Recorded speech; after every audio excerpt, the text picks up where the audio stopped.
ikuzo no guhimbazwa uri nyiri bubasha bwose, witwa ndiho urahambaye.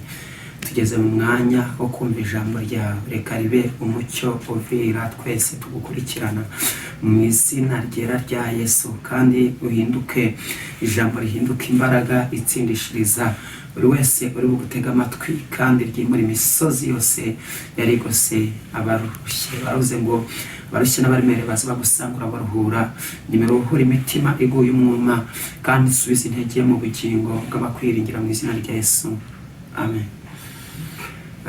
Yesu ashimwe. Dushimye Imana kubw'uko ariyo idore kongera gusangira ijambo ryayo, icyoro kibi cyayo mu izina rya Yesu. Kadusome ijambo ry'Imana rigaragara mu gitabo cy'abacamanza mu gice cya 11. Haranditse ngo nuko Yefuta Umugileyadi yari umunyembaraga w'intwari, kandi yari umwana wa Marayi, kandi Gileyadi niwe babyaranye. Ariko umugore wa Gileyadi amubyarira abahungu. Abo bamaze gukura birukana Yefuta, baramwerurira bati nta mugabane ufite mu bya data, nuko kuko uri umwana w'undi mugore. Nuko Yefuta ahunga bene se, ahungira mu gihugu cy'Itobu, aturayo.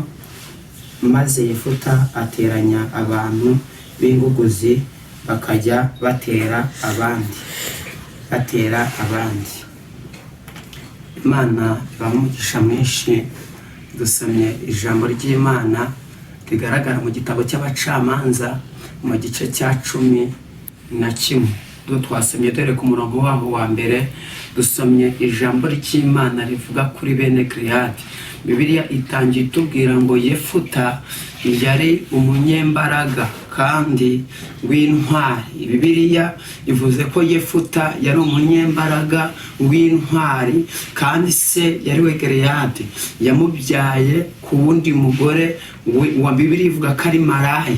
Ariko Yefuta umugore we ngamubyarira Gileyadi umugore amubyarira abahungu. Amaze kubyarira abahungu, bamaze gukura berurira Yefuta, baramubwira ngo Yefuta va mu bya data, nta mugabane uhafite kubera yuko uri umwana w'undi mugore. Abakimara kumwera bamubwiye ko ari umwana w'undi mugore, Yefuta ngo yarahunze yimukira Itobu. Akigera Itobu niho yegeranyije umutwe w'inguguzi ngo bajyanaga gutabara, bakongera bagatabarukana. Rero hari igihe umuntu aca mu ibihe bikamubera ikibazo. Yefuta we yavutse nk'uko abandi bavuka, Yefuta abyiruka nk'uko abandi babyiruka, kubera ko Yefuta yabyawe na Gileyadi yari afite undi mugore, kandi Gileyadi yamubyaye ku mugore ngo w'umumarayi.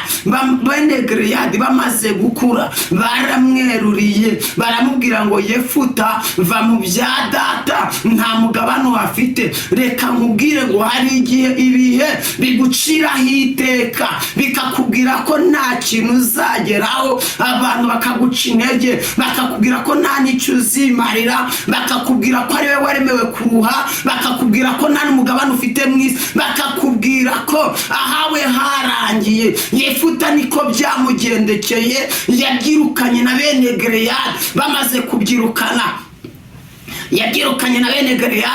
bamaze kubyirukana, bazamukiye hamwe. Ariko Yefuta yari yavutse ku wundi mugore, ariko bivuga ko yari intwari kandi y'umunyembaraga. Bibiliya ivuga ko yari intwari kandi y'umunyembaraga. Yefuta arakura, bene se baraza baramwerurira, baramubwira ngo va mu bya data, nta mugabane uhafite. Reka mubwire ngo hari ibyagusuzuguye, bikubwira ko nyine hari ibyagusuzuguye, biraza birakubwira ngo nuguma ahangaha uri n'ubundi ntacyo uzahakura. Bamera nk'abagushingiye imbago. Umva ukuntu Yabesi yasenze aranga icyama Uwiteka, Yabesi arasenze avanga icyama Uwiteka, ukama umugisha wawe, ukanyagurira imbago, ukandinda ibyago ntibimbabaze. Niko Yabesi yasenze, yaraze icyama Uwiteka, ukama umugisha wawe, ukandinda ibyago, ukagura imbago zanjye, ukandinda ibyago ntibimbabaze. Reka nkubwire ngo hari mu bigoranye, mu biruhanya, mu biruhije abagenzi, mu biruhije abiringira, hari imbaraga z'Uwiteka zijya zifata umuntu zikamukura mu kato yasizwemo, zikamukura mu buzima bushaririwe yicayemo, bukamukura mu nzira zigoranye yicayemo, yamara kubuvamo ba bandi bagutaye bakagaruka kugushaka. Yefute yaragiye yegeranya umutwe wawita umutwe w'inguguzi ngo bajyanaga gutabara. Reka mubwire wowe nkurikiranye, guma ku gicaniro cy'amasengesho, guma mu buzima bw'umwami Yesu, turaho Kristo ashaka kutura. Gendera mu buzima bwo gukiranuka, hagarara mu rufatiro Imana ikuganishamo. Numara kuhagarara, ba bandi abo kwa Galeyade bakweruriye bakakubwira ngo mu bya data nta mugabane afite. Hari Imana itanga umugabane, hari Imana igabira babaye, hari Imana mu ijuru, hari Imana igigabira abo bose. Baramweruriye baramubwira ngo va ahangaha, mu bya data nta mugabane uhafite. Baramubwira ngo va ahangaha, mu bya data nta mugabane uhafite. Baramubwiye ngo va ahangaha, turakweruriye, haguruka ugende, mu bya data nta mugabane uhafite. Aribwo Yefute yafataga agahunga. Hari igihe umuntu yumva amagambo y'urucantege, amagambo y'incamugongo, amagambo akomeretsa umutima, amagambo atuma umuntu yiheba, ukabona ubwira kabiri bwakubidukiye. Ariko Yefute nawe yumvisha ayo magambo, arangije arahaguruka. Bene se nibo bari bamuciriyeho iteka, baramubwira ngo nahaguruke agende, ahaguruke agende. Bako mu byase nta mugabane yari afite, bako yari umwana wundi mugore. Yefute arahaguruka, amaze guhaguruka aragenda. Amaze kugenda yigira itobu, yegeranya umutwe w'inguguzi, atangira kujya atabara kandi agatabarukana amahoro.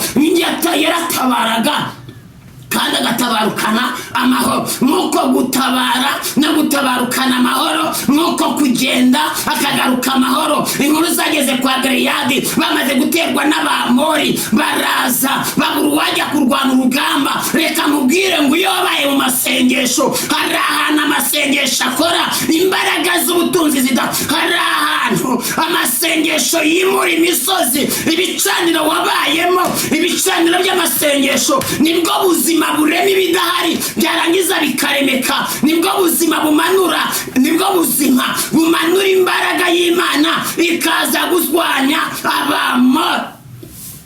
Yefute we aguma muri wa mutwe w'inguguzi, yagendaga gutabara, yarangiza agatabarukana amahoro. Yagendaga gutabara agatabarukana amahoro. Abo kwa Galeyadi bamaze guterwa n'Abamori, aribwo bajyaga kwiyambaza Yefute. Baraza baramwinginga, bambwira ati Yefute, mwino urwanya umwamori, numara kurwanya umwamori uzatubera umutware. Reka mubwire ngo ijambo Imana yavuze ku muntu, bako nta jambo Imana ivuga ngo rihere. Ubwami bw'Imana si amagambo, ahubwo ni ubw'imbaraga, kandi iby'Imana ivuga bigaragara mu mbaraga. Nubwo waciriweho iteka, hari umuntu yavuze ngo anyurura mbabaye kandi anyiza amakuba. Abanga amaganya yanjye yose niwe ujya uyanyacira. Yakiteka nk'inyenyeri n'uw'igikundiro, uwo mwami yakiteka nk'inyenyeri n'uw'igikundiro. Yararebye akato Yefute yahawe. Abamori bahagurutse, bakimara guhagurika, Yefute nawe nibwo yarahagurukijwe n'Imana kugira ngo yongere igarure ka gaciro yari yarambuwe, kugira ngo yongere igarure bwa buzima yari yarambuwe, kugira ngo yongere igarure, yongere imusubize mu gitereko cy'icyo Imana imuganisha.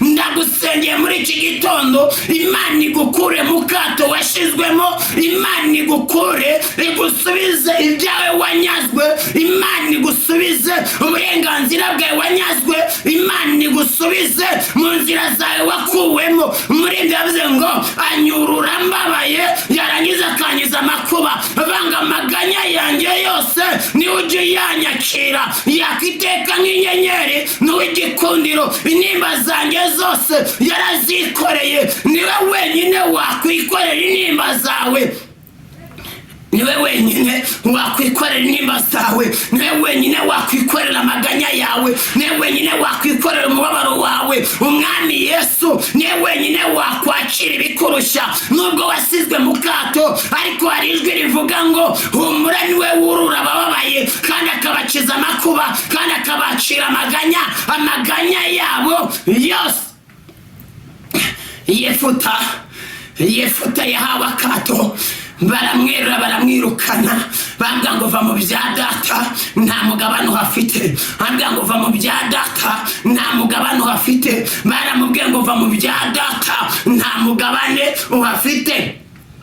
Bamaze kumwerurira, Yefuta yaragiye yigira itobo. Akimara kugira itobo, yabaye itobo, arahaba yegeranya umutwe w'inguguzi. Nawe egera ibicaniro by'amasengesho, hagarara mu mbaraga Imana yaguhamagariye kubamo, cyamikira mu kibaya cy'amasengesho, hagarara ku kanunga k'amasengesho, gera ku musozi wa Nayote. Ibyakwirukankanaga bizacogorera mu nzira. Hagarara aho Imana ishaka kuhagarara. Dawidi yirukankanywe n'ingabo za Sawuli, aragenda ajya ku musozi wa Nayote. Abari baje kumugirira nabi nibo bagaje bamuhanurira, bamubwira ko azaba umwami, bamubwira ibyiza Imana izamukorera, bamubwira n'aho azagana. Na Sawuli ahageze araza, nawe aramuhanurira. Reka nkubwire ngo Imana ivuguruje indimi z'ibyagutunze intoki, Imana ivuguruje indimi z'ibikwirukankana. Nubwo wababajwe ukavuga akakwerurira, baba ngo va mu byaso nta mugabane afite, ariko makuru muri nyabuze ngo mu ijuru imbere y'Imana mfite umuntu mvugira, ni umukuru w'abatambyi kandi yitwa Rukundo. Ngo mpamya yuko izina ryanjye riri ku mutima we, ubwo mvugira nta mwanzi wamunyirukanaho. Ubwo mvugira nta mwanzi wamunyirukanaho. Nawe ubwo Kristo akuvugira, ubwo Mwami Yesu akuvugira, nta mwanzi wakwirukana. Egeranya umutwe w'abasenga, egera mu bicaniro by'amasengesho, hagarara ku rufatiro rw'Umwami Imana. Yefuta baramwirukanye, ariko ntabwo yacitse intege, ntabwo yumvishe zimucikiyeho, ntabwo Yefuta yigize yiheba, ahubwo yaragiye yegeranya umutwe w'inguguzi. Maze kwegeranya umutwe w'inguguzi, yatangiye gutabara, agatabarukana amahoro. Reka mubwire ngo Imana izamenyekanisha imirimo yawe. Nimara kumenyekanisha imirimo yawe, ubwo Abamori bari bahagurutse gutera abo kwa Giliya, ubwo bari bahagurutse n'abari bafite aho kubarwanirira, baragutse bajya kuri Yefuta, baramwinginga bamubwira ati Yefuta, waje ukadutabara, wamara kurwana n'Umwamoni ko tuzahita tukugira umutware wacu. Yefuta yaranabacyuriye, aravuga ngo ngaho rero, ubwo sindisama kuba tumye muza kundeba, nimundahire niba muzangira uwo nguwo mushaka ko nzaba we. Hari igihe abagutaye bazakugarukira, hari igihe abakweruriye bazagaruka mu buzima bwawe. Kandi Imana yacu ni Imana ivuga bikaba, ni Imana igihindura amateka, imyaka n'ibihe ndetse n'ingoma ibihumbi, bera yuko ubwami bwayo ntabwo buhanguka. Imana ni nyakuri, kandi iyo yagendanye na Yefuta, igendana nawe itobu, imukoresha iby'ubutwari, iby'imbaraga byagaragaye itobu, nibyo byatumye ubuzima bwa Yefuta Abenegereyadi bongera kubwifuza. Aribwo bari baramweruriye, bambwira ati Yefuta, va mu bya data nta mugabane uhafite. Reka nkubwire ngo hari intambara wagiye ucamo zikakubuza n'umunezero w'ibyo uhagazemo, zikakubuza n'umunezero w'ibyo uhagazemo. Ariko iki gitondo, aya masaha, Imana yo mu ijoro, Imana ishobora byose, Imana isumba byose, yongere igarure umunezero wawe, yongere igusubize mu nzira mu byawe umwanzi yari yarakuyiganyije. So kutabihagazemo, hari igihe wahura n'imiyaga, hari igihe wahura n'imiraba, hari igihe wahura n'ibiremereye, ariko Umwami Imana iravuze ngo Yefuta nubwo bamweruriye bakamwirukana, bakamubwira ngo nta mugabane afite mu byase, niwe wagarutse ari umutware mu izina ryawe, niwe wagarutse aramutse ari umutware bako dufite umuntu tuvuganira ni rubasha yitwa Ndiho, ni umujyanama Imana ikomeye, ntagahindurwa n'abantu. Niba hari aho bahuriraga bamukwangisha, ariko barakuzi cyane, aragusobanukiwe. Niyo mpamvu avuze ngo nonaha egeranya umutwe w'inguguzi, ongera wunjire mu isi y'amasengesho, ongera uhagarare Imana igushaka, ongera uture mu bwiza bwayo, ongera ushyire gukiranuka imbere, ongera uhagarare adasanzwe. Imana izabana nawe. Murakoze. Imana iravuze ngo nubwo bene so bakweruriye bakakubwira ngo va mu bya data, nta mugabane uhafite, bwakura umwana w'undi mugore.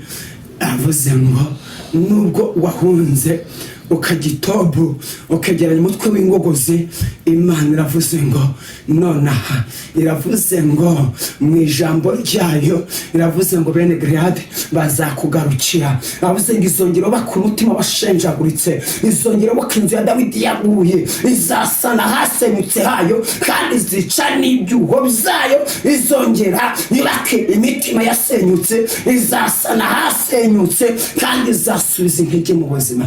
Urakoze Kristo ko bw'ijambo ryawe ryera, ashyirwa hejuru kandi uhimbazwe. Yefuta baramweruriye baramubwira ngo va mu bya data, nta mugabane uhafite, kuko yari umwana w'amaraya. Ngo ariko ngaragenda yigira itobo, ngo yegeranye umutwe w'inguguzi, ngo bajyanaga gutabara, barangiza bagatabarukana amahoro. Ndasenze mu izina rya Yesu, uwaciwe, uwabaye igicibwa, uwo utakirebwaho, uri mu bwihebe, uri mu bwigunge, mutunga inkoni y'ubwiza, uhindura amateka, mukure mu icuraburindi, yongera muri kigo bidasanzwe, kandi ijambo ryawe ndetse n'ubwami bwawe bimumanukira hari, bimanukira hari. Yumve guhembuka guturuka i Siyoni, yumve ijambo rimenagura intimba zo mu mutima, kandi ahimurwe na Kristo ushobora byose, mu izina rya Yesu.